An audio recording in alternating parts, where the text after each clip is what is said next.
Чорноморський флот Російської Федерації тікає з нашого Чорного моря. От, власне, вже є інформація про те, що передислокували всі кораблі в порт Новоросійська. Тобто після ударів і після підтвердження військово-морських сил Збройних сил України про те, що за останній місяць було влучання, пошкодження 4 кораблів. Нагадаю вам, це Іван Хурс, це і 2 великих десантних кораблі Ямал і Азов.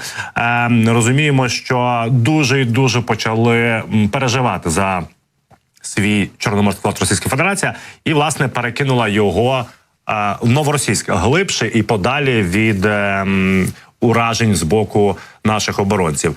Більше того, в Новоросійську вони також баржами загородили прохід. От ви бачите, так, ці баржі в порт.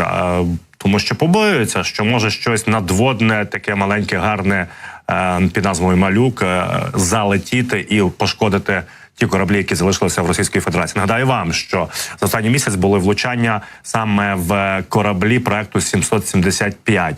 Це проект, де є десантні кораблі, відповідно, будувалися вони в Польщі, в Гданську. І що цікаво, я вам хочу процитувати, як реагують самі росіяни і самі військові на те, що Чорноморський флот тікає з акваторії Чорного і Азовського морів, тому що вони дуже цим незадоволені. І от що вони пишуть. Вам процитую. «Вот вам и СВО. Наш Черноморский флот загнали в Новороссийск и вход в бухту оградили баржами, а некие по типу Теплинского еще мечтають об освобождении Одеси». От Теплинський, я вам нагадаю, це той, хто керує угрупуванням військ Дніпр на лівому березі. І ті, хто невпинно ліквідовується завдяки нашим оборонцям в районі Кринок.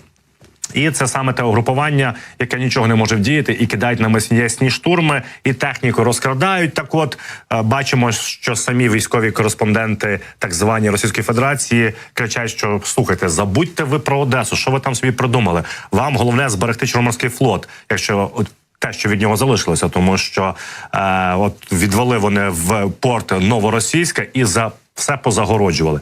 Більше того, я вам хочу сказати, що Новоросійськ – це дуже така смачна ціль для наших оборонців, тому що, крім того, що там базується Чорноморський флот Російської Федерації, це ще є потужний хаб, де заходять танкери і там паливо, нафта, такий вузол, де транспортується все, що йде з болотів. Тому дуже сподіваюся, що це буде чергова ціль для наших безпілотних літальних апаратів. Звісно, якщо не прилетить Саліван і не скаже, слухайте, може не бити по НПЗ, бо щось ми не вітаємо це.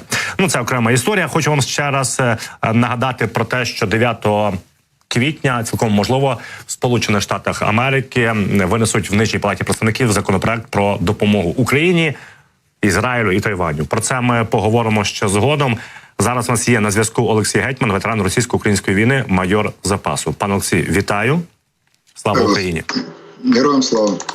А хотів би почати з найгарячіших напрямків. Це є Авдіївський напрямок, це є Новомихайлівка, так, Мар'їнка і, звичайно, Бахмут. По Новомихайлівці, пане Олексій, чому так ворог невпинно намагається рухатися біля Мар'їнки, Новомихайлівки і на Вугледар? Чим такі їм потрібні ці напрямки?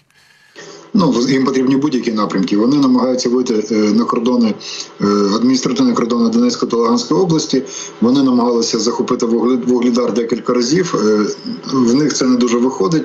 Тому вони через Мар'їнку, з півночі, можуть спробувати, намагаються спробувати, може оточити, ще вийти в якісь тили. Хоча всі знають, що Вугледар – це панівна висота, і там позиції наші доволі потужні. І були в них декілька штурмів. Вони намагалися використовувати велику кількість техніки, попалили там багато техніки, ми це пам'ятаємо. Вони росіяни кидали свою техніку, навіть коли там були ще боєзапаси в танках і були пальне в баках, тобто справний танк з боєкомплектом і з пальним, все одно з переляку кидали і тікали. Тому чому там вони посилюють? Давайте трошечки у загальному. Як казала наша головне управління розвідки, безпосередньо керівник Буданов, що наприкінці березня, на початку травня їхні наступальні дії по всій ділянці, по всій лінії фронту, вони мають зменшитись. Тобто війна не припиниться, але активність трошечки згасне. Це вочевидь, бо будь-які наступальні дії, вони йдуть хвилеподібно.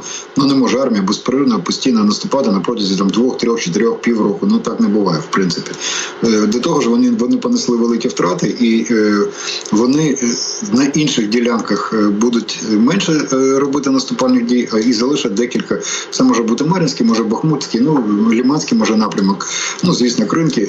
Тобто на цих місцях швидше за все активність бойових дій не зменшиться. По всій ділянці зменшиться, це прогнозовано, ми цього очікували і ми це розуміли. Навіть можна послатися на командуючого сухопутних військ генерала Павлюка про те, що коли росіяни призупинять, а вони мусять це зробити, по-іншому не буває, активні бойові дії на широкій ділянці фронту, то в нас є перспектива навіть перехопити ініціативу.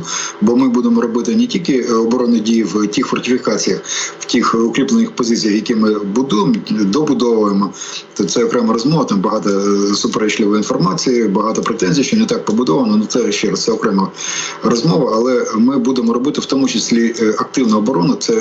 Це наше таке, ноу-хау, не ноу-хау, але така новина, яку вивчають і будуть застосовувати в бойових статутах країн армії НАТО. Це під час оборони робити локальні невеликі контрнаступальні дії для того, щоб вибивати ворога з тих невеличких ділянок, де йому вдалося просунутися.